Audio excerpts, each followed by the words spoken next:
Macky takk na Sénégal xiif la may njëkke ndeysaan jaamee doom tee la koy tuddee ndeysaan réew mu ne bàccak lex yu duuf ku wax ngóoti ndeysaan moo lii metti na lay Macky Sall ak fa lim bu daw benn jabar ñaari doom wala na noo ràgge duulin ko seer moo nu ko yóbbu moo fu na jëm nguur si tañ ko nii ndax moo jub moom Macky Sall ak fa lim bu ndaw benn jabar waaw ñaari doom mënu ne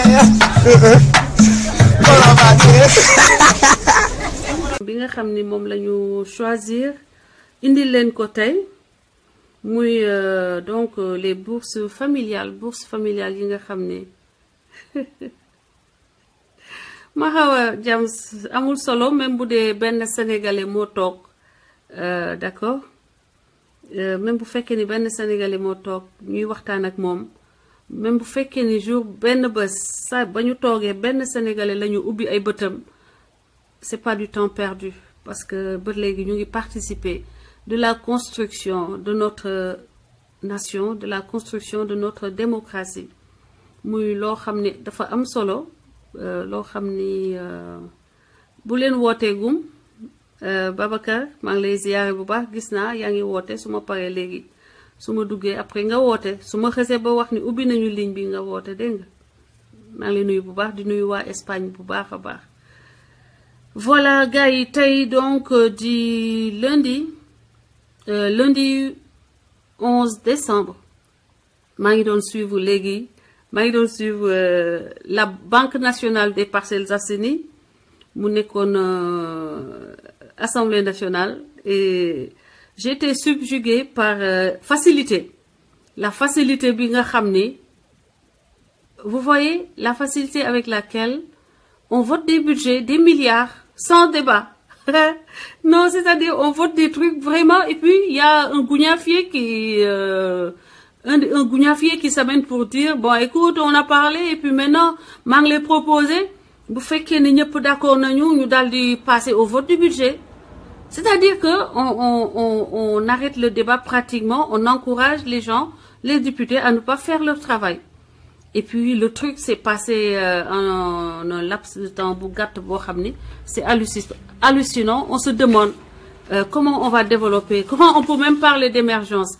dans ces conditions-là di nuyu bu baax donc tous ceux qui sont à l'écoute di leen wax partager leen vidéo bi parce que comme dañoo jël suñu def suñu sacerdoce de travailler à l'édification d'une société sénégalaise boo xam ni vraiment dañuy arrêter di nekk li ñu gis tey Assemblée nationale avec le budget yu mel noonu bañ di am Sénégal vraiment ñu dellu Sénégal aspiré waxuma dellu parce que def naa mësut a nekk Sénégal ñu teg ko ci ay anamu république boo xam ni képp koo xam ni doomu Sénégal nga am nga wàll ci dëkk bi am nga fa sañ-sañ doo nekk Sénégal mu mel ni que yow maanaam da nga faa jox rek maanaam bokkoo fa da nga nekk ci benn dëkk boo xam ni amoo benn droit amoo benn possibilité partager leen vidéo bi sama gars yi amoo benn kaddu amul ñu lay waxal ña ngay fay ñuy yar taat ah je vais le dire comme ça ñuy engrossir seen bopp yokk seen tension yokk seen hypertension ah yokk seen taux de seen glycémie yépp à tes frais du ñu def le minimum bi nga xam ne moo tax nga ñu teg leen fa c'était vraiment assez pitoyable aussi nga gis le ministre là j'ai pris quelques notes te pourtant dama génnoon dama ñibbisi rek j'ai relevé quelques bêtises quoi quelques conneries qu'on fait avaler à grande vitesse aux Sénégalais et puis la démagogie c'est-à-dire que taxaw di wax ak Sénégalais yi au lieu que nga wax lu am fay nga naan leen ay woy la Banque mondiale c'est pas des idiots nga ne leen ay la BID c'est pas des idiots le Fonds monétaire international c'est pas des idiots oui nous on sait que ñooñu c'est pas des idiots par contre on sait que vous êtes des idiots parce que dans tous les cas vous partez toujours vous négociez pour nous et on en sort perdant on en sort ridicule parce que les montages que vous faites avec ces gens-là buñ ko waxee rek nit ñi dañuy décourager. Nit ñi dañuy décourager parce qu'on se demande si les gens qui vont négocier en notre nom, ils ont quand même eu le certificat d'études. Quand vous nous dites que Dynamique musique léegi gars yi en attendant mais lii daf ma choqué ba ma ne oui nous on sait que la BID ne jette pas son argent dans la poubelle c'est clair loolu xam nañ ko le trésor français nous on sait que le trésor français ne jette pas son argent dans la poubelle loolu xam nañ ko c'est pas besoin de nous dire que le soleil se lève à l'est ça on le sait tout le monde sait que la France ne jette pas son argent la preuve le TER que vous avez voulu construire pour relever Alstom, le cadeau que vous avez donné à la France à travers ce TER, mais ce cadeau-là, quand le trésor français n'a pas accepté que son argent soit mis dans ce cadeau-là, dans Alstom pour soulever Alstom, pour yëkkati Alstom, Bercy dafa casser contrat yi nga xamni état français comme yeen li ngeen def manam li ngeen nangu def tek ko ci dokk sénégalais yi bako français gouvernement français défé Bercy da ko casser mais parce que contrat yoyu nekul lo xamni avantage français yi la le gouvernement a été recalé et Bercy a cassé les contrats qui liaient la France à Alstom. Parce que c'était des contrats qui n'avaient pas de sens, qui n'étaient pas justifiés, des trains qui n'étaient pas justifiés, et ils ont trouvé que les Français ne devaient pas payer pour des trains dont on n'avait pas besoin, pour des besoins juste créés pour renflouer une société phare de la France. Par contre, ce que Macky Sall a fait, c'est d'aller au secours de Alstom pour nous créer un TER qui va coûter 900 milliards pour rien.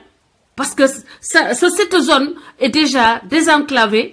Et quand on voit déjà les prix du taxi que vous avez affiché récemment de l'aéroport AIBD à Dakar, c'est pas pour n'importe quel Sénégalais. Quand on manage un pays, on ne le manage pas pour la classe favorisée, on ne manage pas le pays pour les 2%.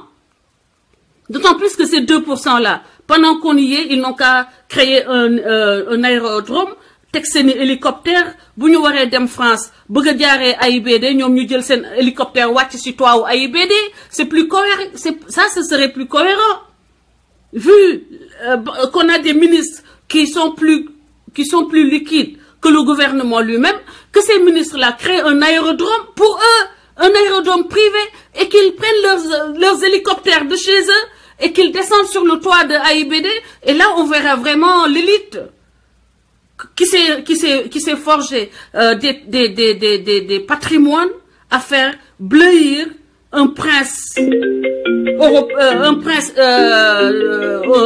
les sangs bleus qui sont en Europe. Alors, il faut que vous arrêtiez de vous amuser aux dépens du peuple. Parce que li ngeen di def, yëfu caaxaan la, yëfu golo la. Vous êtes des gougnafiés, mais les Sénégalais ne sont pas des gougnafiés, parce qu'il y a quand même des Sénégalais qui ont l'esprit de discernement, même si vous nous prenez pour des oies sauvages. Parce que Trésor français, biga xamni, m'ont rejeté le contrat Alstom, bidon narone lié promesse de contrat, on va dire, parce que le contrat finalement n'a pas été exécuté. Trésor français bi ngay wax ni duñu ay dof ñun xam nañu duñu ay dof mais yeen xam nañu ni le trésor sénégalais est devenu fou depuis que vous êtes là parce que trésor sénégalais fi muy accepter jël tek yenn dette yi 900 milliards à construire bo xam ni nak en plus France mo ñu ko lebal ngeen lebal ñuko ba paré muy nek sen bénéfice ba nopi 57 kilomètres qui ne servent à rien 57 kilomètres surtaxés juste pour renflouer une entreprise française. Pendant que les Français eux-mêmes refusent de renflouer les caisses de cette entreprise-là, il faut être idiot, effectivement, pour le faire. Oui, vous êtes idiot. Les Français ne jettent pas leur argent par la fenêtre. La BID ne jette pas son argent par la fenêtre. Mais vous jetez notre argent par la fenêtre. La preuve, c'est en jetant notre argent par la fenêtre que vous parvenez, vous, à devenir la Banque nationale des Parcelles Assainies. On a tout compris. Parce que dans ces 900 milliards, vous devriez dire aux Sénégalais combien vous allez, vous, avoir en rétrocommission. Et la preuve que les seuls idiots, c'est ceux qui nous dirigent, c'est Sonatel, des Français qui viennent s'en mettre plein les poches sur le dos des Sénégalais pendant que vous êtes là à gonfler votre tour de taille et votre tour de fesses. C'est tout ce que vous savez, c'est tout ce que vous savez faire.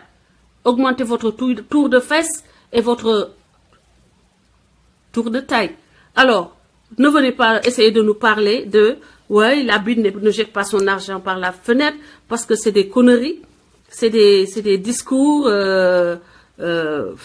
complètement nuls, des discours ben, écoutez, vraiment, si je dis tout ce que je pense, je finirai comme vous, abruti. Parce que tous les scandales qui ont coulé, qui sont là, dont le seul dénominateur commun, ce sont les contrats que vous avez liés avec des entreprises étrangères qui se sont mis plein les poches. Et nous, on va continuer à traîner des dettes, nos enfants, nos petits-enfants, pendant que vous avez déjà, vous êtes fait ce qu'on appelle littéralement dans le langage vulgaire des couilles en or, déjà. Parce que quand on vous confond à on pense que vous êtes plus liquide que le gouvernement sénégalais lui-même, arrêtez de prendre les Sénégalais pour des canards sauvages. C'était le coup de gueule que j'avais parce que j'ai entendu un discours vraiment de quelqu'un qui prend les Sénégalais pour des idiots. Et ça m'a tellement énervé que direct j'ai voulu répondre à ça, à cette parodie d'Assemblée nationale, à cette grande mise en scène qui ne sert finalement à rien du tout qu'à valider les supercheries et l'escroquerie d'un président en mal d'inspiration. Maintenant, nous allons introduire le thème d'aujourd'hui, partager la vidéo. Muy tey dañuy wax donc ci bourse de sécurité familiale lañ koy wax. Bourse sécurité familiale yi nga xam ni Macky Sall nee na da koo créé di nuyu donc sama mbokk yi yëpp ñi nekk en ligne di nuyu Grand Terre Gueye di nuyu donc Mandiaye Diouf di nuyu My World Humanity di nuyu May Diop di nuyu Oms Ndiaye sama commandante mon commandant di nuyu Sidi Diaby depuis l'Allemagne di nuyu Oumi depuis Bruxelles Toufa Ba maa ngi lay nuyu di nuyu Khadim Lo mon fils di nuyu képp koo xam ni Sénégal ñor na la te yaa ngi nekk suñu auditeur ci émission bi nga xam ne dañ koy def chaque soir chaque lundi à 20h muy émission boo xam ne dañuy permettre Sénégalais yi ñu waxtaan ci ce qui compte ce qui est important dans ce pays. Bon may leen ma kon donc ma zappé musique bi tey parce que y a beaucoup de thèmes importants. Grand Mohamed mon frère maa ngi lay nuyu Daouda Gaye Kouza maa ngi lay nuyu bu baax a baax di wax ni que centre au cœur de l'actualité kii woote xaaral tuuti dama yéen tey wax sa xalaat wax seen xalaat la dama leen di ubbil ligne bi partager leen vidéo yi war nañu mën moment yii ñu toll nii donc balaa ma dugg ci thème bi di nuyu donc Assane Diouf di wax ni que première chose bi nga xam ne moom lay ñëw muy ci sorte de revue de presse boobu may def mooy que Assane Diouf deful benn crime parce que bu fekkoon ni dañuy arrêter Assane Diouf ndax ay saaga ba mu jógee États-Unis lañ koy yóbbu en prison donc à l'heure actuelle Assane Diouf dañ ko séquestré donc séquestration Assane Diouf nag ça fait kii woote Italie bàyyil woote bi nga déglu live bi ba ñu ne la ubbi nañu ligne bi d'accord merci beaucoup partagez la vidéo di wax ni que boo gisee tey jii mani en premier damay wax ci séquestration Assane Diouf Assane Diouf a été séquestré par le pouvoir de Macky Sall may fàttali ni que Assane n'est pas la première personne à être séquestrée par Macky Sall Macky Sall séquestré woon na Karim Wade Macky Sall séquestré Karim Wade pendant des années Sénégalais yi toog noppi kenn waxul mu séquestré doomu jàmbur ba xolam sedd mu gis ni que da ko séquestré dooleem di yokku mu jékki-jékki xam ni doole waa ji toll na foo xam ni bu ko fi génne war na ko génne parce que sur le plan international lañ ko tegal ay pression ma leen di fàttali ni que Karim Wade séquestration bi Macky Sall def Assane tey moom la def Karim Wade et pendant des années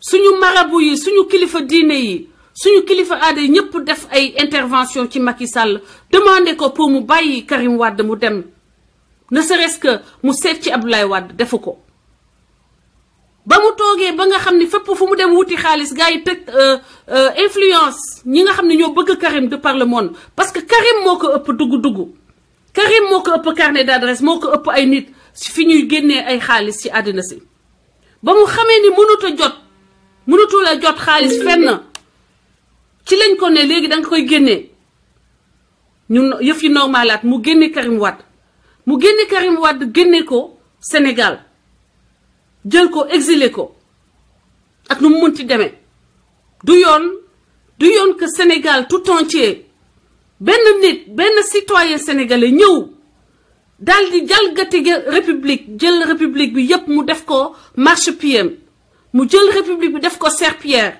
ña doon wax démb ña doon naan déet kilifa diine yi nga xam ne kilifa aada yi ñëpp noppi waa ji ba mu dooree Karim Wade gis ni yëf yi dafa jàll mu jël waa PDS benn par benn di leen noggatoo mu gis ni yëf yi jàll kenn waxul partager la vidéo mu ne nag xam nga dof boo bëggee tàggalikoog moom bu la pese rek dóoral mbéj dootu la peseti de waaye dof boo ko mayee mu ñeme la fu mu riiree yow lay attaqué fu mu riiree ci koñ bi yow lay attaqué ka nga xam ne pes na ko mu daw fu mu la séenee day ñëw topp sa gannaaw dóor mu def ko ñu ak Karim Wade ñu bàyyi ko parce que ñi jéppi woon Karim Wade bëri na parce que entreprise de destruction ak de décret bi nga xam ne dañu ko taxawaloon ay journaux taxaw di yàq deru Karim Wade ak papam ñooñu fekk na yàq nañu xelu askan bi ñëpp a toog seetaan ko waa ji stratégie la waaye stratégie am ak xalaatam yépp ci lu bon la koy jubal parce que ba mu defee loolu pare na Sénégalais yi que léegi yéen dama leen di noggatu benn par benn te kenn du yëngu parce que def nañ ko ci Karim Wade waa Karim Wade seen xol métti ñoom ñu xeex ba sonn ñoom rek waa Khalifa Sall jamono yooyu taxawu ci dëgg lam déet taxawu ci moom Khalifa Sall jamono yooyu léegi ba mu jotee ci tuuru Khalifa Sall mu jël Khalifa Sall séquestré ko waa Karim Wade dañoo taxaw ne man de ba mu doon towaxal Karim Wade Khalifa Sall jógul woon kon lan moo tax léegi ma war ci jaay sama live gis ngeen système boobu divisé na déjà ay citoyens yoo xam ne ñoo woon a taxawandoo ñoom ñëpp xeex benn injustice bu ñu teg ci Sénégal te mu nekk luy yàq société bi mu pare ci Khalifa Sall jël ay ñoom Bamba Fall ak yooyu yëpp la njëkk ki préparer les esprits toujours dafay natt tapetu sénégalais yi ak capacité sénégalais yi à avaler des couleuvres capacité sénégalais yi à accepter n'importe quoi même ce qui va au-delà de l'entendement. Macky Sall a testé ça avec Karim Wade d'abord avec Barthélemy mu tëj Barthélemy ak ay waa Khalifa après mu tëj Khalifa fekk gis na ni ñamal naa ay Bamba Fall ak yooyu xëy na ñooñu léegi dinañu xalaat bañ a delluwaat prison parce que loolu man laa jàpp ni moo téye waa Khalifa tey ba doo leen déggati ana Bamba Fall ana Barthélemy Diaz pour que ñu jóg yëngal dama foogoon ni bu ñu dugalee Khalifa Sall en prison semaine boobu dëkk bi day commencer ñëpp taxaw nag ànd ak waa Khalifa song état bi y compris les karimistes parce que dama jàppoon ni que ñoom dinañ comprendre que lii ñu def Karim moom lañ def Khalifa Sall te day degré d'abus bi dafay yokku chaque fois que le gars a réussi à déconstruire benn partie de la société dafay yokkuwaat beneen niveau bi mooy lan mu dem ba nga xam ni mu ne léegi réseaux sociaux yi lay déconstruire parce que c'est la compte moom jàpp na ci xelam ni que Idrissa Seck jarul mu koy tëj parce que tilimal na ko fenal na ko ba dëkk bi yëpp boo waxee Idrissa Seck ay défaut Idrissa Seck lañ lay wax te duñ la mën a wax lan moo tax ñu wax yooyu défaut léegi moom mu jàpp ni que fi mu toll nii il dit donc c'est pas un risque ñaari risque yi mu amoon c'était Karim Wade ak Khalifa Sall ñoom ñaar ñëpp mu tëj leen dugal leen ci situation boo xam ne ñoom ñaar ñëpp dafa jàpp ni que duñu war a mën a nekk candidat présidentiel mu desee ko lan partager la vidéo mu desee ko réseaux sociaux yi am benn doomu Sénégal bu tudd Assane Diouf daal di jóg gis action bi Macky Sall jubal ci askan wi jaarale ko ci réseaux sociaux yi muy action boobu nga xam ni dañoo tollu jamono ki tudd ay xale bu jigéen bu tudd Oulay Mané partager benn photomontage moom ci benn groupe privé groupe WhatsApp Macky Sall am ku génn ci groupe boobu ñu génne photo bi Macky Sall pour créer la terreur pour semer la terreur dans les réseaux sociaux mu daal di ñëw jàpp xale yooyu jàpp leen parce que dafa leen jàpp pour tiital ñi nekk ci réseaux sociaux yi mu jàpp leen daal di leen tëj ñu ne waaw léegi ku dugg ci biir réseaux sociaux yi di waxtaan rek ñu commencé di jàllale message boobu booy waxtaan réseaux sociaux xamal ni waa dig nu mu tudd RG yi ñu ngi lay seetaan te mun nga ci dem kaso gars yi commencé tiit commencé dellu gannaaw ñu naan déet waay kii Ami Collé daal di wax ne waa ji unku la rek xoolal li muy def mu daal di ko jël tëj ko arrêté façon boo xam ne bu graaw boo xam ne dañ ko médiatiser loolu yëpp pour que mu yóbbu fitu ñi nga xam ne ñoo nekk ci réseaux sociaux yi pour que kenn dootul ñemeeti dernier bastion de résistance bi nga xam ne mooy réseaux sociaux moo indil leen terreur kenn dootul ñemeeti wax temps yooyu si ngeen gis ñuy diffuser ñoom waa palais bi ba tey ñuy diffuser ay message boo xam ne dañuy def semblant que benn policier mooy woo nit ñi naan leen waaw yow diw dañu ñëw gis sa numéro ci benn groupe WhatsApp bi yeboo nga génn ci groupe WhatsApp yi parce que ñu ngi contrôler groupe WhatsApp yi ñu ngi contrôler Facebook te xoolal loolu tombeek nag Assane Diouf taxaw comprendre Assane Diouf fippu taxaw di saaga utiliser l'insolence pour casser ça démystifier loolu ñu tegoon ci askan wi Assane Diouf liggéey bu rëy mooy bu leen ragal n'ayez pas peur réclamez vos droits réclamez ce qui vous revient mooy le respect du président de la République le respect du gouvernement muy nekk liggéey bu rëy bu mu def ba mu tax ñu jël ko tey yóbbu ko Sénégal privé ko de toutes sources de revenus pour mën ko corrompre ñu yóbbu ko Sénégal mu métti pour mën ko corrompre il est resté lui-même ba tey nanguwul kenn corrompre ko ñu ne léegi dañ koy tëj puni ko buñ ko tëjee mu gën a sonn et puis buñ ko tëjee di génnee ay rumeur naan waaw dañ ko doon masse dañ ko doon torturer dañ ko doon kii te may wax na gars yi man borom xel yi lay waxal malheureusement mënuma wax ak ay dof parce que dama supposer que ku nekk ci réseaux sociaux yi am na minimum boo xam ne sa xel war na mun a ubbeeku ba su ma la waxee ni Assane Diouf mu ngi ci jàmm loolu du ni que Assane Diouf mu égal que kenn kii Assane Diouf bu nekkoon ci jàmm du nekk prison du kii loolu xam nañ ko loolu waxu dof la wax bu yàqu la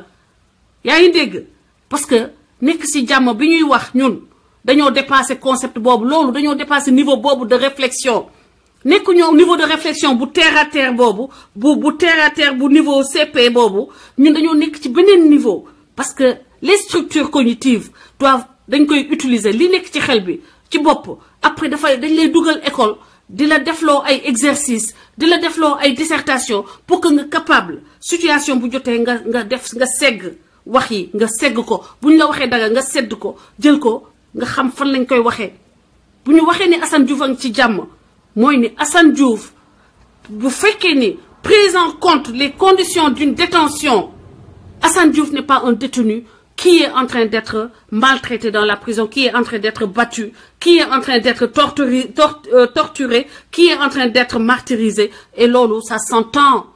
Il y a ce qui s'entend. Wax bu yegg dofa ko mom. Te mënuñu nekk saa ñuy wax ak dofi. Yépp nag yi ci dëkk bi. Da ngeen di góorgóorlu seen bopp bu nit ñi waxee nga am dégg-dégg wax yomb na mbelelelelelele wax chaque minute nga dugg wax chaque minute ngay wax chaque minute ku ne nga woo ko déedéet wax day am dégg-dégg moo gën mën wax bi boo ko waxee il faut que nit ñi mën a dégg fi nit ñi di waxee pour que on puisse avancer ku mënut a dégg discours bu terre à terre bi lan nga mën a njëriñ Assane Diouf lan nga mën a njëriñ Sénégal discours terre à terre boo xam ne y a même pas de terme technique. Il n'y a pas de terme juridique, il n'y a pas de terme qui nécessite un dictionnaire. Tu n'es pas capable de le comprendre, un discours terre à terre. Et tu aspires à participer à construire le Sénégal de demain. Mais le Sénégal de demain, on veut un Sénégal de l'excellence. On veut un Sénégal de la compétence, pas un Sénégal de l'abrutissement généralisé, pas un Sénégal de l'insulte généralisée, comme de l'insulte comme seule arme politique. On veut un Sénégal de la compétence, de la compétition entre les élites, de ces élites patriotiques qui servent leur peuple, même au détriment de leurs intérêts. Sénégal boobu la ñuy wax jubbanti waaye bu ñu law dee Angleterre nga ni pomme de terre ba noppi nga ni yow yaa bëgg bokk ci ñi defal Sénégal. Ben arrêtons. Arrêtons. Assane Diouf a besoin de tête autour de lui. Assane Diouf a besoin de compétences autour de lui. Tout comme le Sénégal, tout comme Françoise Hélène Gaye. Ne soyez pas surprise que... Vous voulez me en live. Mon frère Martin, Magui en live. Donc, di wax ni que, si je wax ni Assane Diouf mourit en prison, c'était par rapport à un contexte précis. Moi, ay wax yu ñu wax ni que dañ ko ay fen la ay que dañ koy martyriser dañ ko nekk actuellement di ko torturer on sait bien ce que c'est. Il y a une paix relative dans la prison. Vous faites que nous torturer ou nous là, nous respecter ces conditions de détention, respecter ces conditions en tant que citoyen en détention. Premièrement déjà, Assane n'est pas un détenu, c'est-à-dire n'est pas quelqu'un qui devait être en prison parce que dañ ko séquestré. Dañoo séquestré Assane Diouf. Il n'y a rien aujourd'hui qui fasse qu'il soit en prison. L'État doit reconnaître, Macky Sall en l'occurrence, doit reconnaître quand il a fauté et qu'il ait l'humilité de pouvoir rectifier ses erreurs. Parce que erreur, monta Assane Diouf au Sénégal et c'était pas quelque chose à faire. Assane Diouf est en prison, li ma wax avocat mu wax ma wax leen fala yem torturé wuñu ko dooruñu ko dekkuñu di ko maltraité te bés bu loolu amee maître El Hadji Diouf dina ci wax te dina génn wax ko organisation am na ñoo xam ne qui sont beaucoup plus il y a des gens beaucoup plus aptes que nous à parler sur ce domaine-là et ils sont sur le dossier donc nañu bàyyi ñun ñuy wax di waxantu man duma waxantu te duma wax pour am tout ci dossier Assane Diouf daf ma fekk may live fekk ma may am samay vue fekk ma am sama public wutuma dara ci Assane Diouf ok te nag ñiy wax bu bëri boobu dem leen France ba ma nekkee Allemagne chaque 2 mois ma dem Sénégal parce que le billet d'avion ça coûte 300 euros hein. À moins de 400 euros tu peux aller au Sénégal chaque semaine si tu veux. Il y avait Air Méditerranée, Go Voyage et tout. Tu rentres tout de suite, on te sort un billet à 200, 300 euros. Moi, je suis en Californie, ça fait 6 heures d'ici New York, 6 heures d'ici Dakar. C'est long, peut-être. N'est-ce pas? Mais ceux qui sont à Paris, pourquoi vous êtes là en train de parler en France? Dem len jël billet d'avion, bu len xaar que Françoise, mi tok ci salon rek moy wax ni dafa wara dem nek ci wetu Assane, dem len. Allez-y, montrez l'exemple. Allez trouver Assane. Comme ça, vous pourrez faire les vidéos que vous réclamez en question. Allez les faire directement avec Assane. Et au moins, ça vous donnera une promotion. Maman Anta, mes respects, parce que yow jël nga sa billet dem taxaw pour jàppale Assane sur le terrain. Maman Anta Dia, tu es la seule personne que j'ai vue mu jël billet wàcc Sénégal pour jàppale Assane. Donc, Macky Sall, donc, dañu delluwaat ci contexte Sénégal sous Macky Sall. Muy la séquestration des opposants politiques et des leaders d'opinion. Dégg ngeen man Assane Diouf li ma koy liggéeyal soxlawul may dem Dakar pour defal ko Assane Diouf fii la ma gën a soxla réseaux sociaux Sénégal ci réseaux sociaux yi la ma gën a soxla parce que li may liggéeyal opposition sénégalaise ci réseaux sociaux yi su ma yeggee Dakar Macky Sall ne ma ràpp ci kaso bi dootu yéen mënu leen ko boo leen di live 10 fois par jour du tax ngeen génnee qualité live bu mun a régler li problème mu li ñu war a xeex bi ñu war a xeex ak Macky Sall parce que vous n'en avez ni les compétences ni l'expérience ni le public et ba leen di wax ni réseaux sociaux du benn jour lañ koy tabax réseaux sociaux ay at la laaj ay at ak liggéey ak compétence du ay wax kese les réseaux du forcer te ma leen di wax ni aussi man Sénégal Sénégal je ne demande awma compte bu may rendre kenn parce que jëluma salaire c'est pas un salaire bu ma nekkoon ministre wala ma nekk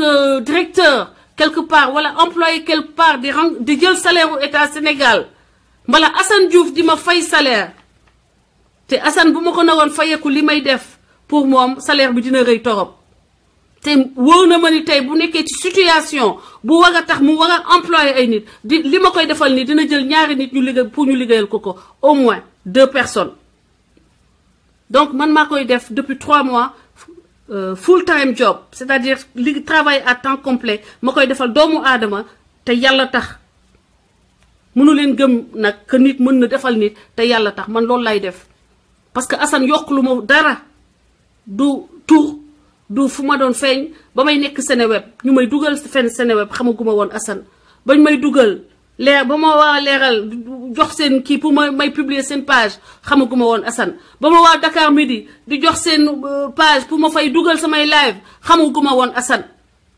ok parce que loolu nag il faut que gars yi ngeen jàng réseaux sociaux ngeen door a mën a liggéeyal Assane ci réseaux sociaux parce que réseaux sociaux yi c'est pas aussi simple du ni boo ñëwee taxaw rek non tontu nit ku ma ci tontu yéen tam dossier Assane moo mel noonu ay nitu Assane ñoo mel noonu malheureusement il faut leur expliquer des choses qui sont banales que vous yéen ñëpp comprendre ngeen ko mais avec eux il faut faire comme au jardin d'enfants la preuve tu finis après il t'amène dans des contextes yoo xam ne boo ko clarifié wul day indi confusion voilà donc pour revenir à nos moutons d'aujourd'hui je parlais des bourses familiales mooy xaalis boobu nga xam ne état Sénégal da ko dégagé daal di ne que 200 000 ménages en 2017 l'objectif était 2017 bi ñu toll nii Macky Sall donc dafa décider ni que 300 000 familles sénégalaises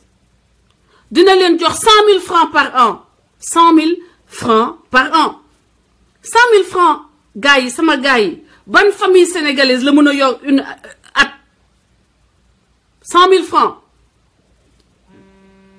donc ma leen di wax ni que c'est l'instrumentalisation de la misère grand trait xaama wala léegi 300 000 francs 300 000 francs famille sénégalaise yoo xam ni Macky Sall en fait day li muy def mooy une corruption généralisée un achat de conscience légalisé au vu et au su de tous les Sénégalais boo jëlee 300 000 francs nga jël ko 100 000 francs par at nga jox ko benn famille boobu nga fexe ba mu am carte d'identité famille boobu nga fexe ba nga ni ko boo voté wul dootu ñu lay joxati astuut boobu ñu lay jox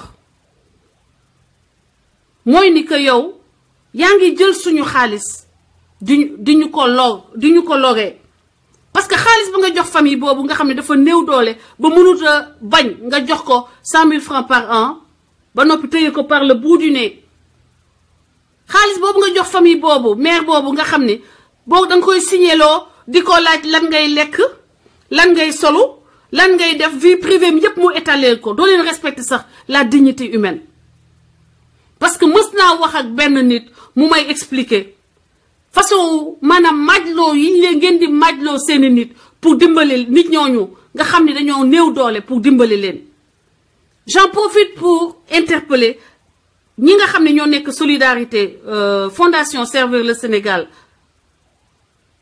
di interpeller monsieur Abdoul Aziz Mbaye ak say collaborateurs na nga xool sa collaborateur ni ñuy wax ak nit ñi am na ku ma la booleel parce que sénégalaise la am na droit à ce que ñu dimbali ko sa nit ba mu ko woowee ci la gedd dimbale boobu nga ko naroon a dimbale vous envoyez des gens qui ne savent pas parler aux pauvres ou bien à ceux qu'ils considèrent comme pauvres c'est pas parce que doomu sénégalais bi dañ ko nar a dimbale dañ ko nar a jox xoma benn dimbal que da ngeen di war a wax ak moom façon boo xam ni day tax ba sa dignité humaine moom mu gis boppam kooku da ngeen ko wax d'une certaine façon ba elle n'a pas voulu vous rappeler respectez les Sénégalais parce que xaalis bi ngeen di joxe c'est pas votre argent c'est l'argent des Sénégalais qui vous a été confié loolu au passage c'est un service que je vous rends parce que vos gens ne savent pas parler à ceux que vous voulez aider da ngeen di woo nit ñu humilier leen ba nit ñi dootu ñu bëggati ngeen dimbali leen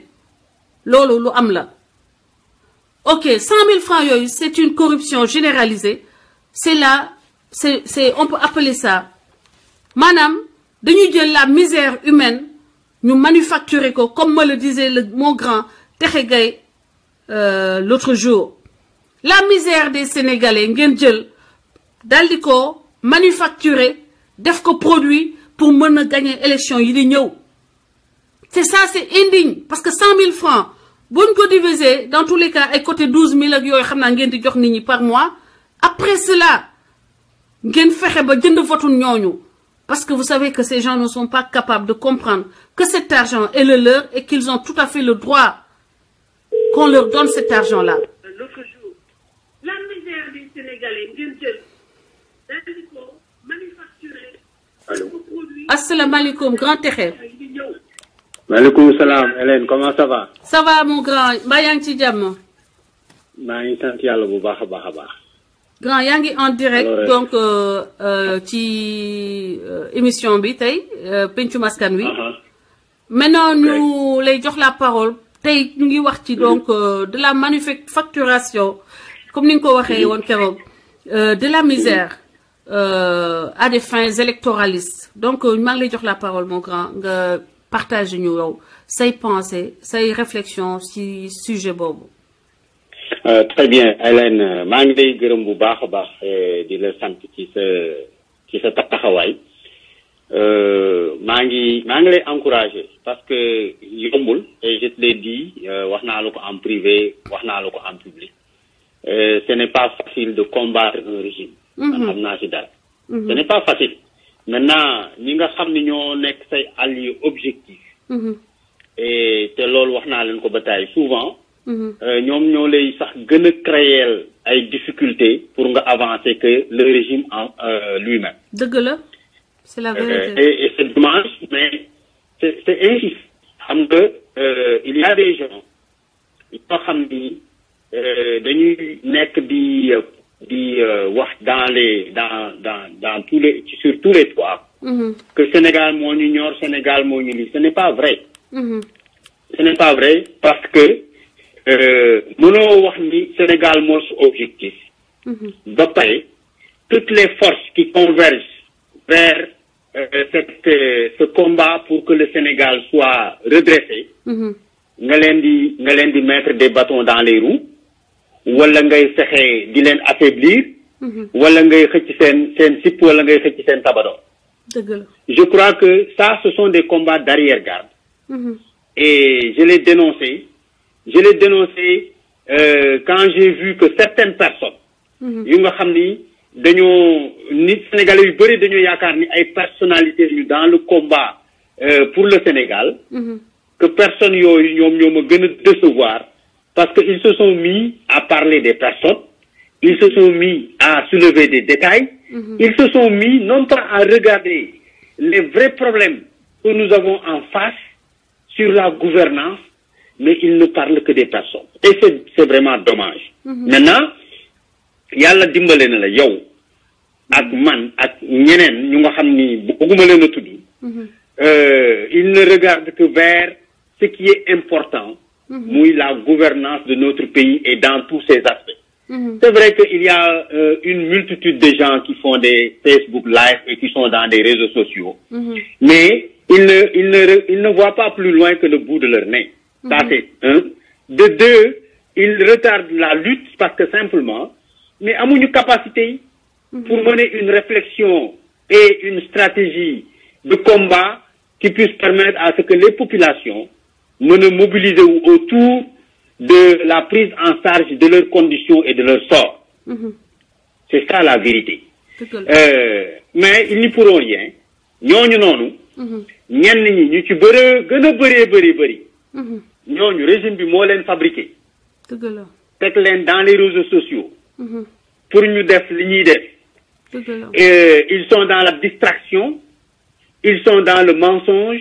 Et c'est des personnalités, les gens croient que c'est des personnalités parce que ils peuvent avoir une position quelque part qui peuvent leur donner ce statut-là. Mais pour moi, la seule personnalité qui compte, c'est ce Sénégalais-là qui est conscient de son sort et de sa situation et qui fasse tout pour qu'il def lu nekk pour changer cette condition-là. La condition humaine,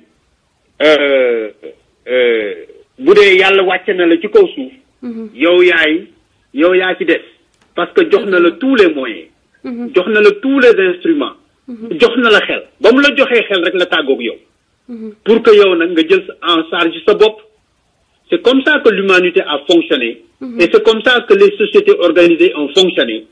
Chaque fois que des peuples sont dirigés par des tyrans, par des dictateurs, par des gens sans vision, par des gens qui les asservissent, par des gens qui les mettent dans la pauvreté, ils se sont redressés, ils ont combattu, après ñu jël seen bopp en charge. Loolu moo arrivé au Sénégal depuis les indépendances. Nous avons fait la première alternance. Mais vous croyez que dañoo yeewu rek alternance boobu am? Des Sénégalais depuis leur naissance ba ñu xàmmee la ñu commencé di xeex ñooñu am na ñu fi nekk ba tey à l'école, à l'université, partout ils ont combattu jusqu'à envoyer Abdou Diouf à la retraite. Abdoulaye Wade est venu et a changé tous les fondamentaux.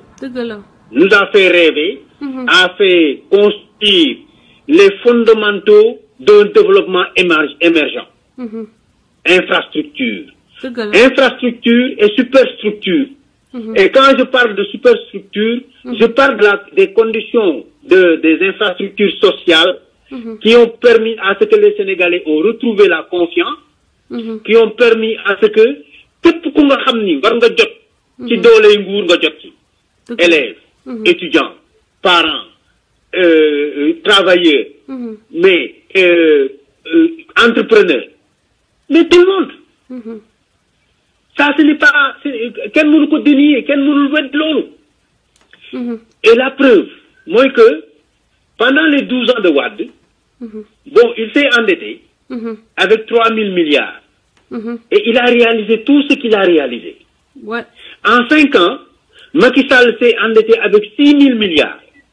Le double. Mais dites-moi, en comparaison de ce que Wade a fait, avec ses 3 000 milliards, ce que Macky Sall a fait avec ses 6 000 milliards. Je vais vous le dire. Je vais vous dire que le thème d'aujourd'hui, nous manufacturer la pauvreté pour en faire un vivier électoral. Absolument. En conditionnant ces personnes-là à être, madame, des gens, il les a recensés, il les a mis dans un fichier. Effectivement. Il a fait en sorte qu'ils détiennent leur carte d'identité nationale et leur carte d'électeur. Tout à fait. Il les a organisés de sorte que ñoom par la force doole mbaam dinañ ko voter parce que moom moo leen di jox as tuut. Parce que ces gens en ont besoin. Maintenant, tout ce qu'il a fait, montre que il veut manufacturer la pauvreté au lieu de manufacturer le développement économique à partir des PME et des PMI. Effectivement. Au lieu que nous aider les populations qui sont déjà formées, les jeunes étudiants qui ont leur maîtrise, leur licence, les gens qui sont formés dans les écoles de formation et dans tous les domaines, les enseignants, des infirmiers et des infirmières d'État, des sages-femmes d'État, beaucoup de gens qui sont formés, il les a mis de côté. C'est l'Organisation internationale du travail qui ce matin a révélé que, et ça en collaboration avec le gouvernement, que 98% des PME sont dans l'informel. Ça veut dire que l'État du Sénégal, qui devait être responsable à organiser le tissu économique autour de ces petites et moyennes entreprises, ne peut pas consacrer 300 milliards. yi muy def maanaam les 450 milliards yi mu nar a def nee na ci social bi maanaam les bourses familiales tous ces programmes yu nga xam ni c'est pour maîtriser un électorat au lieu que mu organiser loolu def ko ci les petites et moyennes entreprises ñu créer ay emplois structurer seen bopp ba mën a engager un développement non loolu soxalu ko. Pas son il problème. préfère prendre ces milliards def ko ci loolu nga xam ni moom la tuddee bourse familiale nit ñi di dépendre ci loolu boo leen xoolee Thierno Alassane Sall moo ñu wax ni il y avait 300 000 familles qui étaient prévues ñu defal leen bourse familiale. Effectivement. En 2018 dina ko yóbbu ba 400 000 familles. Ça, mais loolu mooy ñi gën a ndóol ñi ngi gën a yokku. non, exactement. C'est ce que ça signifie, hein. Au lieu que pauvre. mais ñi gën a ndóol mi ngi gën a yokku et il les maintient dans la pauvreté. Eh oui. C'est alors que soyons juste pratiques sur cette question-là. 450 milliards yi nga xam ne nee na moom la prévoir ci budget 2018 bii balaa ñu dem ci élection. S'il les avait consacrés à redynamiser toutes les entreprises, toutes les petites et moyennes entreprises du Sénégal, fay la dette publique des industries, des entreprises, mu fay leur dette, mu fay la dette publique, mu fexe ba ñëpp ñu nga xam ni ils ont des formations et les gens, les administrations en ont besoin. L'administration de la santé a besoin d'énormément de personnel. boo nga xam ni amuñu ko. mu recruter leen parce que ñooñu formé nañ leen ba pare. Tout à fait. Et l'administration de l'éducation a besoin d'enseignants. mu recruter leen parce que ñooñu soxla nañ ko. La sécurité a besoin de personnel. Mais tous les gens qui sont allés dans l'armée et qui ont une formation militaire, un temps soit peu, mais mu dugal leen dans les corps de sécurité, la police, la gendarmerie, ils en ont besoin. Boo demee dans les quartiers. Mais il y a une stratégie qui pouvait permettre de faire en sorte que les familles, au lieu mu leen di jox 100 000 francs par an, dans une famille, s'il y a un salaire, ne serait-ce que de 100 000 francs par mois, cette famille-là, petit à petit, dinañu génn ci li nga xam ni moom mooy la pauvreté. Tu ne peux pas donner à une famille de 5 personnes 25 000 francs tous les trimestres ou tous les 100 000 francs en tout cas par an. ba pare espérer ñu génn dans la pauvreté. Il aurait simplement fallu que papa ak yaay ak ñaari xale ñetti xale yu nga xam ni dañoo nekk ci kër wante am nañu mag bu nga xam ni mat na liggéey. mag moomu ñu jox ko mu liggéey dina mën a dundal seen waa kër et il va tirer cette famille-là de la pauvreté et de la précarité. Mais Macky Sall ne veut pas ça. Ce qu'il veut, c'est très simple. Il nous l'a montré ci référendum bi war nañu ko ci législative yi moom la ñu jëmee ci présidentielle yi. Il a manufacturé ni plus ni moins la pauvreté en maintenant ces gens dans la dépendance, en faisant en sorte que ces gens-là, par A ou B, dinañu ko voter parce que c'est un vivier électoral. Il les contrôle de bout en bout et il le fait avec l'argent du contribuable sénégalais. Voilà ce qui est malheureux avec ce président. L'autre chose, moi que la disparité qu'il a installée dans le budget, moi, dafa fexe ba di maintenir une disparité telle que ñi nga xam ne ñoo nekk ci kaw, ils utilisent au moins un quart du budget pour seen bopp. boo xoolee budget bi nekkee 3700 milliards. Calculez ni 200 000 personnes yi nga xam ne ay fonctionnaires lañu ci biir Sénégal dañu koy wax bis bu nekk di ñu wax ay affaire masse salariale. Ce qui est tout à fait faux. Il n'y a pas de problème de masse salariale au Sénégal. Ces 200 000 Sénégalais qui travaillent dans la fonction publique, ils se partagent une somme de 785 milliards pour seen ay salaires. 200 000 personnes. C'est grave ça. Soo jëlee les institutions de la République, Assemblée nationale, Conseil économique, social et environnemental, HCCT, Ousmane Tanor Dieng, nga jël présidence de la République, nga jël primature. ñooñu noonu boo xoolee ña fa nekk ak seen fonctionnement, ñooñu matuñu 500 personnes. ñoom ñëpp boo leen boolee matuñu 500 personnes. Et ces gens-là vont prendre 785 milliards laa waxoon ci 200 000 personnes. ñoom dinañ lekk lu ëpp 300 milliards de francs ci budget bi. Tu vois. Moins de 500 personnes. Moins de 500 personnes. C'est-à-dire donc presque la moitié de ce que les 200 000 Sénégalais utilisent pour dundal seen njaboot. ñoom genn wàll gi ñoom 500 yooyu ñoom 500 personnes yooyu. muy député assemblée nationale yi. muy conseil yi nekk ci Aminata Tall. muy conseil yi nekk ci Ousmane Tanor Dieng. boo xoolee li ñuy dund ak président de la République ak primature. mais genn wàllu 200 000 personnes yi di dundee la. dëgg la. mais loolu si ce n'est pas une manufacturation de la pauvreté. ci liggéeykat yi maanaam liggéeykat biir Sénégal. mënul dundal boppam weer ba weer te du dem lebi. wallaay dëgg la. alors que ñoom xawma lan la ñuy jëriñ Sénégal. wante waxuma la dundal seen bopp weer ba weer. wante dund gi gën ci dund yi. ñoom ak seen njaboot moom la ñuy dund parce que am nañu moyens yi ñu ko def. je te jure. loolu bu nekkul manufacturation de la pauvreté lan la doon. Sénégal li ñuy wooyee ci Amérique ay working poor maanaam des travailleurs pauvres. 200 000 fonctionnaires ya fa nekk ce sont des travailleurs pauvres. Il les a maintenus dans la pauvreté.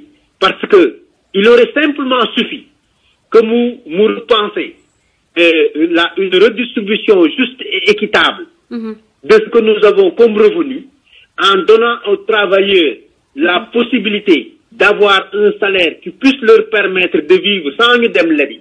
Ils pourraient vivre décemment dans le Sénégal d'aujourd'hui. dëgg la dëgg la. Mais un professeur nga fay ko 300 000 francs dagg 70 000 francs yi. bu demee am kër gu baax bu mën a louer xëy na dana ci fay 100 000 francs mais kooku mënul dund ci 100 000 francs bu amee jabar ak benn doom wala ñaari doom. Voilà ce qu'on appelle manufacturer la pauvreté. Mais manufacturer la pauvreté sa signification mën nga ko gis également ci lii mooy li ma wax ni am na ci ressources yi. li ma wax ni jël na ko pour bourse familiale ak ay yu kenn xamul. boo ko xoolee ba xool ko. en fait dafay jël yooyu yëpp suul bukki sulli bukki xam nga mooy lan. gis nga 900 milliards yooyu ma wax ni moom la travailleurs yi di dundee. ak institutions yi de façon générale. mais at mu jot li mu leb ci alal pour def ce mauvais travail li mu leb ci alal dina ko foyee bor parce que boru Sénégal yi. dem na ci 839 milliards yu nga xam ni foog mu rembourser ko at mu jot. dëgg la. foog mu rembourser ko. pardon kon li muy tiitaroo wala li gouvernement am di tiitaroo naan ñoom leb na bu ñu dañ leen a wóolu ba lebal leen 6400 milliards ci juróomi at alors que Ablaye Wade ci fukki at ak ñaar moom ci 3000 milliards la toll def fi li mu fi def. mais quand même il faut que les Sénégalais ubbi seen bët tuuti ñoom it tamit parce que kii bu ñu ko toppee maanaam bu ñu ko wàccee ci lii mu nekk nii. non seulement dinañu ndóolal ñun ñëpp mais bu fi jógee ba dem dinañ am difficulté yu bëree pour génn ci li nga xam ni ci la ñu dugal. Les bourses de sécurité familiale c'est la preuve parfaite ci li nga wax le thème que tu as amené. demal nga xool ñiy def Facebook live yëpp duñu la indil thème bu ni mel pour expliquer Sénégalais yi ni lii mooy seen condition te lii c'est la vérité ñoom mënuñu ko weddi. La preuve ni ay fen rek la ñuy def saa yu ñu ubbee seen gémmiñ dañuy fen bu Ousmane Sonko ñëwee ci assemblée bi takkal leen pot. xam nga lu ñuy wax. non ñun 538 milliards la ñuy wax ci terre bi wante Ousmane Sonko moom daf ci boole lépp lu nga xam ni ay taxes la ak ay tout taxe compris mais tout taxe compris bokkul ci suñu xaalis. waaw bien sûr. loolu bokkul ci suñuy contrat. mais 800 milliards yi ñu wax ni non 500 milliards la mais boo jëlee li Ousmane Sonko wax ñëpp day dem 800 milliards ñun waxuñu ni terre bi 37 kilomètres yi du jar 8 mais attends c'est que fen moo baaxul alal ji moomu leen ko ñun ñoo ko moom 37 kilomètres ngeen ni ñu 538 milliards la te des na beneen 27 kilomètres yu war a ñëw ñu wax leen ni leen non non non lépp 1200 milliards nga ni non non non du 1200 milliards 800 milliards mais kañ ngeen ñuy wax dëgg te du benn yoon du ñaari yoon lañ leen jàpp ci ay fen du benn yoon du ñaari yoon du ñetti yoon bis bu nekk ñu jàpp leen ci ay kàcc bëccëgu ndara kàmm nag ngeen jël seen loxo dugal suñu poos di jël suñu alal tribord babord mais loolu hallucinant loolu bu dee amu leen ci gàcce ñun ñi ngeen koy def ñun rus nañ ci voilà la question voilà ce sont ces questions là qu'il faut traiter nit ñi am conscience ni seen alal la ñuy pasaree li ñu leen di jox naan leen dañ leen di dimbal en fait dimbalewuñ leen dañ leen bëgg a maintenir dans la pauvreté pour ñu am dépendance pour que bu wote jotee par la force doole mbaam ngeen dem woteel leen loolu ñu leen di jox amul njëriñ pour yéen parce que mënu leen génne dans la précarité bi ngeen nekk mënul fexe ba les petites et moyennes entreprises yi nga xam ni dañoo soxla xaalis soxla organisation pour soxaliku 450 milliards yooyu mu def ko fa mais bu fekkente ni loolu la ñuy proposer comme un Sénégal émergent mais c'est un Sénégal de merde qu'il veut nous proposer parce que pour une génération au moins on aura des difficultés pour payer la dette refaire notre structure économique sortir ces gens-là de la pauvreté à moins que nous changions radicalement de paradigme et il ne veut pas changer de paradigme pourquoi parce que il a la hantise de perdre le pouvoir.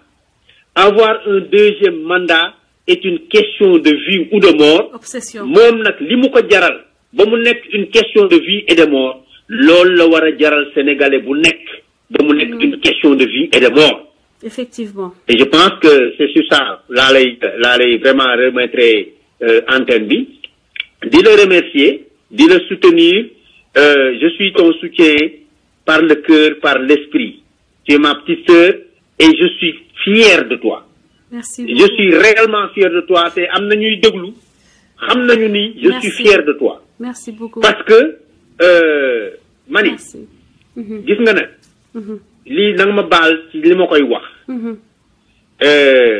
jigéen kenn du xuloog moom jigéen boo amee yaay nga am sœur nga am mag bu jigéen wala rakk bu jigéen yàlla moo ñu def ni ñun waruñoo xuloog jigéen bu fekkente ni ay góor lañu kenn du xuloog moom ndax rek nga seete ko sa ndey wala nga seete ko sa mag wala nga seete ko sa rakk wala nga seete ko sa soxna waruloo ko def benn ñaareel bi yéen tamit dafa am lu leen yàlla defal bu ngeen ñu tooñee bu ñu leen tooñee ñun ñoo leen tooñ yéen bu ngeen ñu tooñee bu ñu leen tooñee ñun ñoo leen tooñ yàlla moo leen defal lool c'est votre privilège c'est un privilège de Dieu qui fait que ñun à tous les points de vue mënuñoo am raison ci yéen bu ngeen ñu tooñee bu ñu leen tooñ yàlla moo leen ko defal parce que dafa am leneen lu mu leen def lu nga xam ne ñun defuñu ko foofu laay yem ci wax ji parce que bu ma ci bëggee sori day metti mais je t'encourage mais ne regarde pas dans le rétroviseur regarde droit. D'accord. Tu es solide et machallah tu es vraiment solide. Continuez parce que ñun foofu la ñu jëm liñ fi ñu jëm mooy. benn objectif rek la. Macky Sall sonal nañu moo nguuram 8. sonal nañu ba ci kanamu yàlla. defaluñu lu baax ci li ñu ko dénk am nañu droit ni ko bàyyee jox ñu suñu yëf ñu jox keneen ku man. yow manuloo parce que juróom benn junni milliards yàlla gisaguñu loo ci def lu nga xam ni mën nañoo am yaakaar ni ñu di nga ñu yóbbu fenn suñu justice bi yàq nga ko suñu économie bi yàq nga ko suñu njàng mi yàq nga ko maanaam amul dara lu nga xam ni au moins mën nañu wax ni Macky Sall bu ñu waxee ñu ni ma dafa yaru du wax mais miir sedd rey la lu muy wax mi ngi def li muy def ku wax mu jàpp tëj ci kaso bi justice bi mettre na leen au pas assemblée nationale bi mettre na leen au pas amul kilifa diine yi maanaam kilifa diine yi surtout Macky Sall li gën a dangereux ci suñu réew la def mooy xam nga lan il a détruit l'autorité morale dans notre pays il a complètement détruit l'autorité morale et l'autorité morale il n'y a pas longtemps il n'y a pas longtemps sous le régime de Wade, quand une autorité morale intervenait, mais le président de la République lui-même et tous ceux qui sont des citoyens sénégalais respectent la parole de cette autorité morale. Je peux vous donner plusieurs exemples, mais je vais vous donner l'exemple de Macky Sall. Quand Macky Sall a quitté le pouvoir parce qu'il a eu un conflit avec Abdoulaye Wade, il savait pertinemment que bu defulee ndànk li muy def nii Khalifa Sall def ko Karim Wade, Abdoulaye Wade mën na ko def. Dafa daw ci wetu Sëñ Baara mu jooy mu saraxu Sëñ Baara wax Abdoulaye Wade bàyyi ko mu bàyyi ko moo tax mu nekk ci jàmm ba mën a nekk président de la République. Voilà ce que j'appelle l'autorité morale. Lui, il ne respecte pas l'autorité morale parce que la même situation s'est produite avec Karim Wade. La même situation s'est produite avec Khalifa Sall. Il n'a pas respecté cette autorité morale. Il les a même poussés à faire des déclarations que les disciples ont rejetées en bloc. Et complètement rejetées en bloc.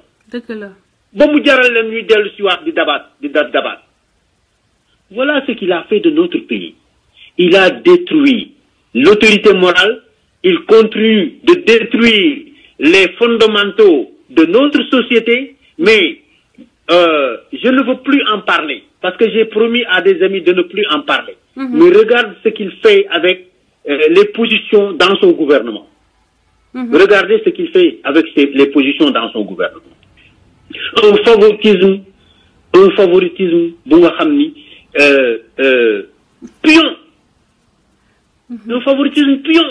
Je te jure, c'est hallucinant. Je suis désolé de dire tout cela, Hélène. Mais c'est ça la vérité. C'est la vérité. C'est ça la vérité.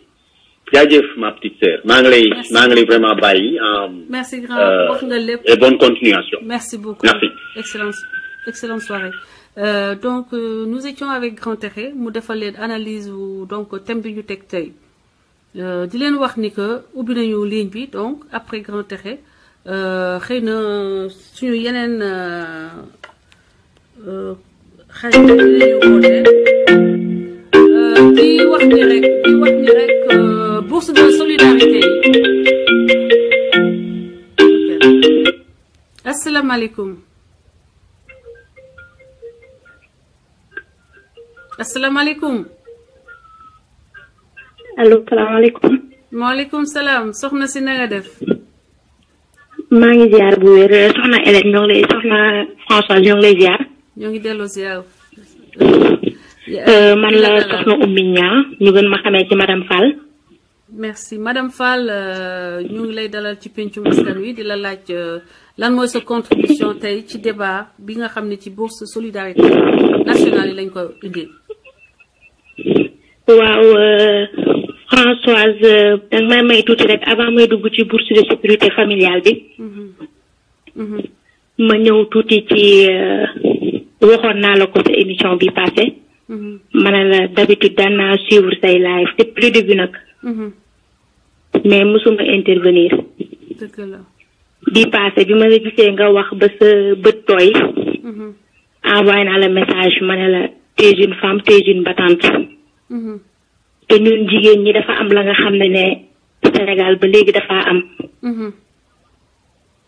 bu ñu gisee jigéen buy politique bu ñu gisee jigéen buy défendre ay idéologie bu ñu gisee jigéenu bañkat. dañ la fexeel côté bu ne. dëgg la. bu ñu yàqul sa der jéem laa doxaan xam ne borom jëkkër nga. dañ la jéem a takkal ci affaire bu xaalis. baa ñu tëll la ay vidéo baa ñu defal la ay montage lépp rek pour damm say laaf parce que dañoo xam ne jigéen dafa am côté bu mu sensible ba nga xam ne boo ko laalee rek di nga ko yëngal lu mu dëgër. dëgg la. ba tax ne dama naan ñi nekk femme leader yi. ñun ñoo war a joxe le bon exemple. dëgg la. man mi di wax yow maay coordinatrice LDR Yeesal bu Mbéj Diagne Fada fii ci Italie. bi ma bàyyee benn parti ñëw fii façon bu nekk gis naa ko façon bu nekk dégg naa ko. mais boo amee la conscience tranquille. du jar justification parce que yow xam nga yàlla xam na li la sa engagement jaral. dëgg la te ñoom sax xam nañu ñoom ñiy wax xam nañu. voilà booy def ngir yàlla. bul sóor nit gërëm la. booy def ngir yàlla. bul sóor ñu jetale en pâture ju sànni la ci kanamu nit ñi. dëgg la. booy def ngir yàlla defal lekk te xam na ne tôt ou tard tu seras quitte avec ta conscience boo tëddee nelaw di nga ne kat ba ñuy tabax Sénégal indi naa fa sama ciment kilo ciment wala indi naa fa sama siyo ndox wala indi naa fa sama biriotu suuf. dëgg la. donc su ma paree ci témoignage boobu rek ma ñëw ci bourse de sécurité sociale yi familiale yu Macky Sall yi. dëgg la. xam nga sànq sa introduction da nga ne Macky dafa tëj Karim. Sénégalais yi toog di seetaan. dëgg la. mu tëj Khalifa Sall Sénégalais yi toog di seetaan. tey tëj na Assane Diouf Sénégalais yi ñu ngi toog di seetaan bu subaa dina tëj keneen. dëgg la. waa kon fotu kan la. c'est notre est-ce que du fotu ñun ñii Sénégalais yi ñu toog bàyyi Macky may ko jàmmam ba ku mu tëj pare dem tëj keneen. dëgg ñun la suñu c'est notre faute. est-ce que du fotu ñun Sénégalais yi nga xam ne élection bi passé ñi ñoo jox Macky majorité assemblée ba mu mën faa jàllale lu ko neex. quelque part am nañ ci responsabilité. est-ce que du suñu faute ñun ñii les politiciens ñu waroon ànd def bloc face à Macky Sall jël suñuy intérêt personnel teg ko ci suuf jël suñuy intérêt parti teg ko ci suuf pour l'intérêt de la nation. donc Sénégalais yi nous sommes fautifs. dégg naa am na ay bu naan dëkk bu nekk njiit bu mu mérité lay am ci alxuraan. dëgg la. mais je pense que ñun Sénégalais yi njiit bi ñu mérité la ñu am. c'est la vérité. parce que Abdoulaye Wade ba mu fi nekkee di def la nga xam ne ñun ñu dudd génération 80 yi ñëw nga xam ne Léopold Sédar Senghor Abdou Diouf ay poème la ñu doon jàngal xamuñu woon ay infrastructure xamuñu woon tali xamuñu woon ay université xamuñu woon ay case de santé. dëgg la. Abdoulaye Wade ñëw indi ay infrastructure ci diaboliser nit ci yàq deru nit tax ñu jëlee ko fi indi fi ki nga xam ne dañoo amoon yaakaar ci moom. dëgg la. mais tey Macky ñu may ko nga xam ne mayuñu ko woon Abdoulaye Wade. Abdoulaye Wade luñ ko deful amul. c'est fou. dañ daan dem ba jël cercueil sax def ci néew yóbbu ko buntu pale di ko woyal góor gi dee na. bilaay tëju ci kenn. Abdoulaye Wade mun nañoo def ko tëju ci kenn. tëjul kenn. Macky Sall nag ku ŋaang mu tëj te Sénégalais yi waroon jóguñu. day tëj nit sax sans motif. donc. xool nga Assane Diouf dañoo ne Assane dafa saaga murid yi moo tax ñu tëj ko muy prétexte. mais Gaston Mbengue ngi nii saaga Tidiane kon lu tax jàpp ñu ko tëj ko. merci beaucoup. dañoo ne Assane dañ ko tëj parce que dafa wax la nga xam ne dafa tegginawul mu wax ko porte parole murid yi mais Gaston Mbengue ngi nii wax la nga xam ne tegginawul mu wax ko un chef religieux kon lu tax jàpp ñu ko tëj ko.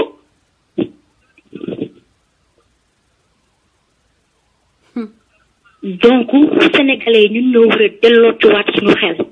xam nga bu ñu ñëwee ci bourse de sécurité familiale yi ñu ne ñoo ngi jox juróomi junni muy 25 000 francs. famille bu ndóol ñu fekk di la ko jox par weer. c'est 100 000 francs par c'est 100 000 francs par an. ci la perception bi Sénégalais yi am vis-à-vis de l'argent. Françoise nañ ko waxante te tee Sénégalais yi dañoo bëgg xaalis bu yomb en commençant pour man waxuma ko pour xas Sénégalais yi. dëgg la. mais Sénégalais alal daf leen di jaral yow nan la nit di yàqee dëkk ñu jëm ba élection veille élection mu ñëw seet si la jox la 500 000 wala jox la 1 million nga jaay sa ngor ëlbati sa veste dem voter ko pour 5 ans encore.